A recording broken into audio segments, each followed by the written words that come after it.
scare me, but you should fear me. The sun is setting, don't trust your hearing. You made a monster, I'm your imposter.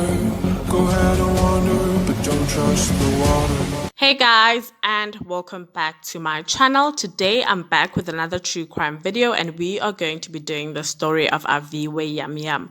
Now, if you're new to the channel, I try to do these videos every single week, so definitely check out the playlist. I've done a couple already, and I'll be doing more in the near future. Now, without wasting any more time, let's dive into today's video. Aviwe JamJam was born in Dimbaza near King Williamstown in Eastern Cape on the 6th of July 1992 to mother Nomthandazo JamJam and father Luba JamJam, and she had a younger brother, and they both lived with their parents. When things did not work out between her parents, she moved to Cape Town with her mother and brother, and the father would move to Johannesburg. They moved to sightsee in Khayelitsha in Cape Town, and she would remain close with her father, often going to visit him during the holidays. Both her parents remarried, and her mother married a man named Mike Mguga, who would feature in her life as an amazing stepfather. Aviwe went to Cape Town High School, where her friends would describe her as caring, outgoing, and determined to succeed. She completed her matric and enrolled at the Cape Peninsula University of Technology to study towards tourism. It was during this time when she met, for the first time, a young man named Linda Ndula. Now, as much as he was not studying at the university, he was often found in the premises.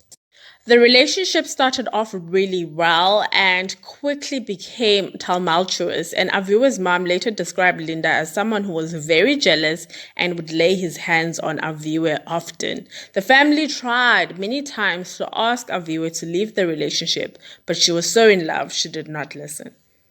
Aviwe graduated from CPUT with her diploma in tourism, and her mother later said that she was so proud of her because she was the first graduate in her immediate family, and Aviwe held this position with pride in herself because it gave her the possibility to give her family a ticket out of poverty.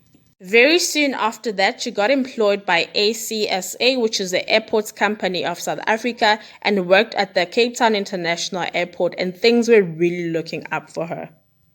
Around this time, Aviwe also fell pregnant and gave birth to a beautiful baby boy. Aviwe and Linda then decided to move in together with their son, and they moved to a house in Somerville, which is near Guy's River. On the outside, everything looked like it was amazing. They looked like a happy little family of three. However, in the background, Linda was still extremely jealous and continued to put his hands on her. And because they stayed together, it became very often. Everyone around them felt that the relationship was extremely toxic, and they tried to push her to leave.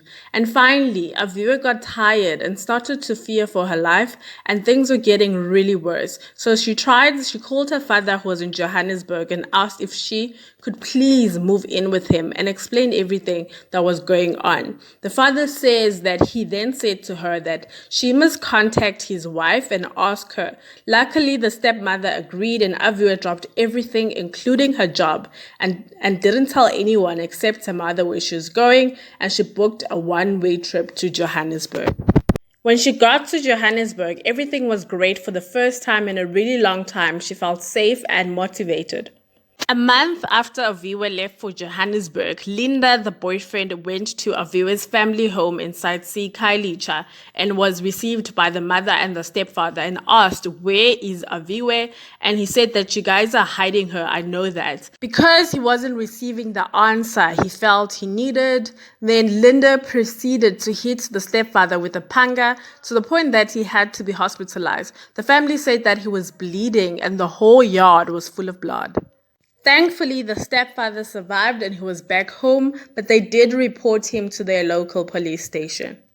While all of this was happening, Aviwe's mom wasn't entirely happy about Aviwe absconding a job and moving to Johannesburg. She felt she was running away from her problems, plus at the time she had a 2-year-old who financially needed her to take care of him.